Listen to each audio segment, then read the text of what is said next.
kembali menjumpai Anda dengan sejumlah informasi lebih dalam seputar kasus-kasus yang terjadi di masyarakat.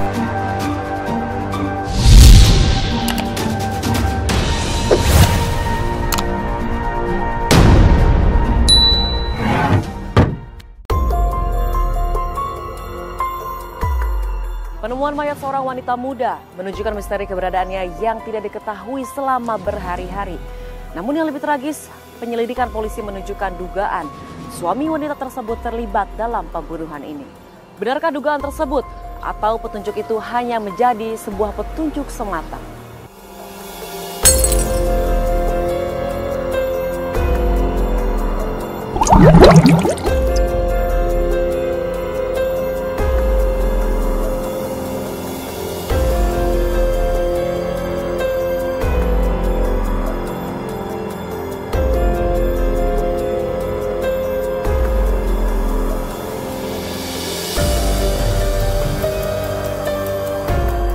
Setelah jasad seorang ibu muda bernama Reni Siti Nurhamjah ditemukan di areal persawahan di kawasan Cibunder, Tarogong Kidul, Garut, keluarganya menjadi histeris. Ibu korban nyaris pingsan mendapati putrinya sudah tak bernyawa.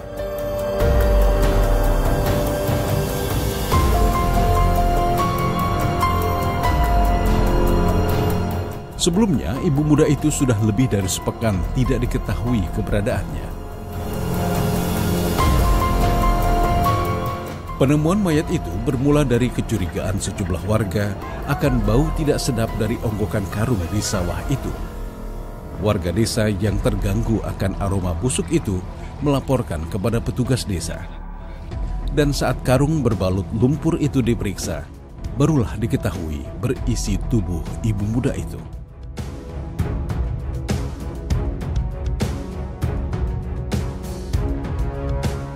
Dari tempat ini, polisi menyita sebatang bambu, tali plastik yang diduga menjadi alat untuk membunuh wanita muda itu. Petugas juga menemukan bekas cekikan pada bagian leher.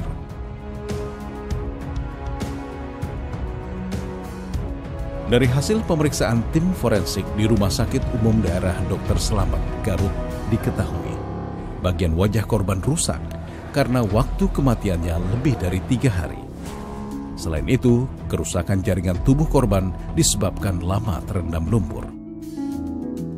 Otopsi dilakukan atas permintaan dari pihak kepolisian.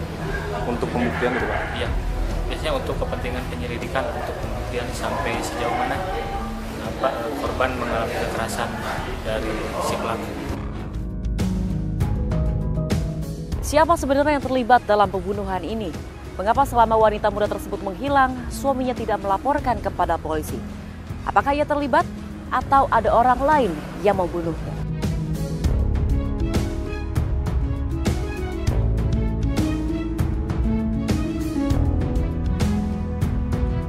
Polisi lalu memeriksa sejumlah warga, termasuk suami Reni.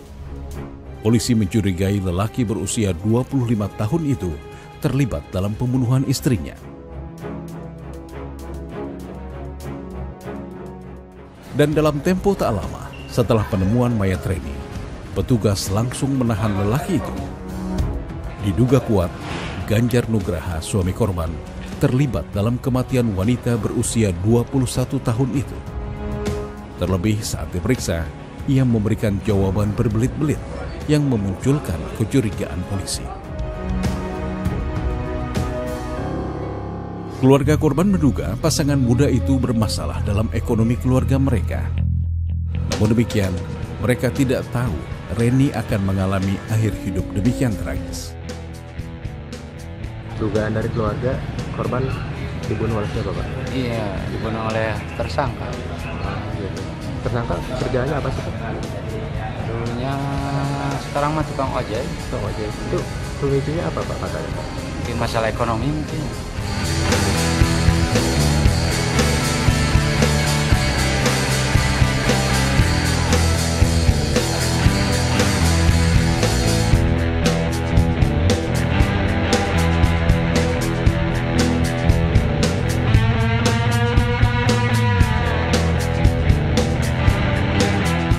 Pengakuan tersangka sungguh membuat pilu. Ia mengaku melakukan kekerasan tersebut hanya karena tidak tahan bertengkar dengan istrinya. Apakah hanya itu semata penyebabnya?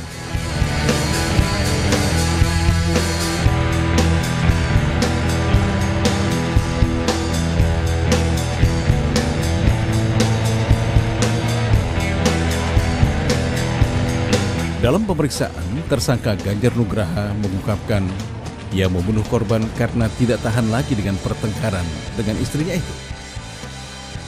Dalam pengakuan kepada penyidik, korban kerap marah-marah kepadanya. Hal ini dipicu karena pendapatannya sebagai tukang ojek dinilai tidak pernah mencukupi kebutuhan keluarga mereka. Rasa kesal itu memuncak ketika tersangka dan korban bersama anak mereka yang masih bayi akan menuju rumah orang tua Ganjar. Di tengah perjalanan, keduanya terlibat pertengkaran. Tersangka yang naik pitam langsung mencekik korban hingga wanita itu meregang nyawa. Ganjar lalu menuju ke rumah orang tuanya untuk mengambil karung seraya menitipkan anaknya. Jenazah istrinya lalu dimasukkan ke dalam karung dan dibuang ke sawah yang letaknya tidak terlalu jauh dari rumah orang tuanya. Tersangka ini mengaku bahwa istrinya telah dibunuh ya pada tanggal 14 Juli dengan cara dicekik, kemudian dibekap ya sampai meninggal. Setelah dia melakukan pembunuhan, anaknya dianterin ke rumah adiknya. Kemudian dia balik lagi ke TKP, kemudian sambil nyari karung di rumahnya itu, dia masukin karung, dibenamkan ke dalam selokan. Kemudian supaya tidak muncul, dia tancap pakai bambu ini. Warga desa tempat orang tuanya bermukim kerap melihat Ganjar datang ke desa itu untuk berkunjung ke rumah orang tuanya. Namun selama ini tersangka jarang bergaul dan merupakan seorang yang tertutup. Ini rumahnya kosong, Pak ya? Iya, sekarang lagi ngungsi, Pak. Ngungsi. Alasan ngungsi kenapa, Pak?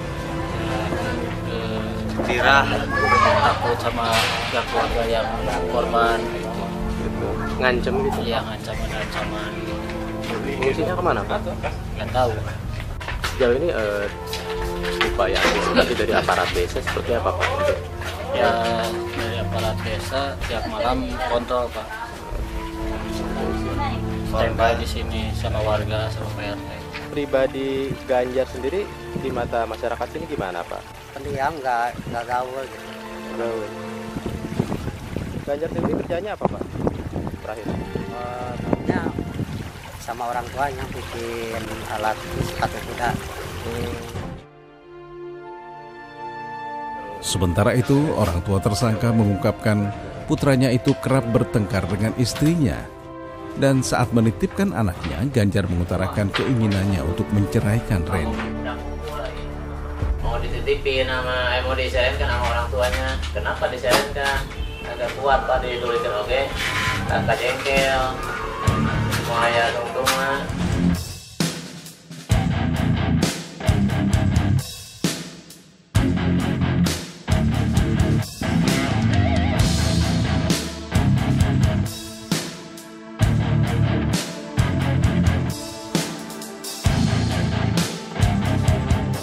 Banyak yang tidak mengira suami korban terlibat dalam kasus pembunuhan ini.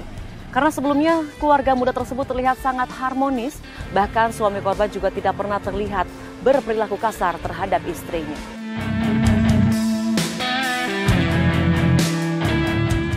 Keluarga korban tidak percaya Ganjar terlibat sebagai tersangka dalam kasus pembunuhan terhadap Reni. Sebelum tewas, korban sempat berpamitan kepada keluarganya. Ia akan pergi sekeluarga ke rumah mertuanya.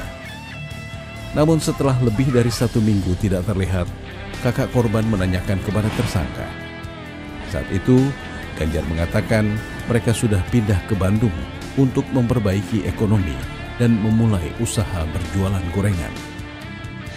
Terakhir menghilang, Reni pamitannya gimana? Mau silaturahmi katanya. Ya, silaturahmi ke mertuanya tanggal 14, tapi Setelah itu saya menunggu dia kembali lagi, tapi di kontak nggak diaktifin HP-nya. Pas Ganjar kesini lagi bilangnya Reninya di mana? Di Bandung. Bandung. Mohon, iya. Terus dari situ Ganjar gimana? Mau gimana? Katanya mau jualan atau gimana? Iya, mau jualan, sudah senang. Sekarang mah jualan, ada kios, jualan gehu sama bala-bala di Bandung. Korban pernah mengungkapkan kendati hidupnya terhimpit beban ekonomi, namun ia tidak pernah mengeluh dan mencoba mempertahankan perkawinannya dengan pendapatan suaminya yang ala kadarnya. Sosok Reni itu seperti apa? Orangnya baik, orangnya penyabar dan pendiam. Kalau mau makan suka ngambil pucuk sampe. Iya, daun singkong. Saya mah tidak ridho, saya mah tidak mau di Google di media-media gara-gara ekonomi. Gitu. Karena tidak pernah mengeluh. Karena tidak pernah mengeluh dia mah. Makanya dia itu suka dagang donat. Kalau dia mau menghidupi keluarganya sendiri anaknya sama dia teh dagang donat. Terus dagang tahu, suka dipukul-pukul di dalam kamar. Gitu dia teh. Dibentak sedikit juga dia suka sangat diem gitu kalau dibentak sedikit juga. Ketakutan. Sosok Reni itu penyabar, dia itu pendiam, terus dia itu tidak mengeluh, dia mah tidak mengeluh pokoknya mah. Terus dia itu jadi gimana? Kalau ada masalah dia mah nggak sering banyak bicara, bungkam dia mah. Alat bukti yang ditemukan polisi menguatkan dugaan bahwa suami korbanlah yang terlibat dalam pembunuhan wanita muda tersebut. Dan berdasarkan penyelidikan, lelaki tersebut melakukan tindak kejahatannya sendiri terhadap wanita yang pernah mendampinginya. Dari serangkaian pemeriksaan dan sejumlah alat bukti yang ditemukan, polisi menetapkan Ganjar Nugraha sebagai tersangka tunggal dalam kasus pembunuhan terhadap Reni, istrinya sendiri.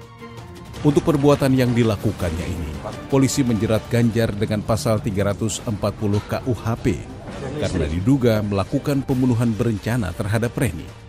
Ancaman hukuman maksimal untuk pelaku kejahatan ini berupa pidana mati atau kurungan penjara seumur hidup. Selain itu, polisi juga menyertakan pasal 338 KUHP dalam dugaan tindak kejahatan yang dilakukannya.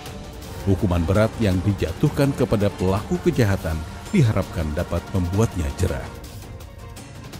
Untuk pasal yang dikenakan kita terapkan 340 KUHP, subsidiar 338. Ancaman hukumannya untuk penjara seumur hidup ataupun mati, dan 338-nya 15 tahun penjara.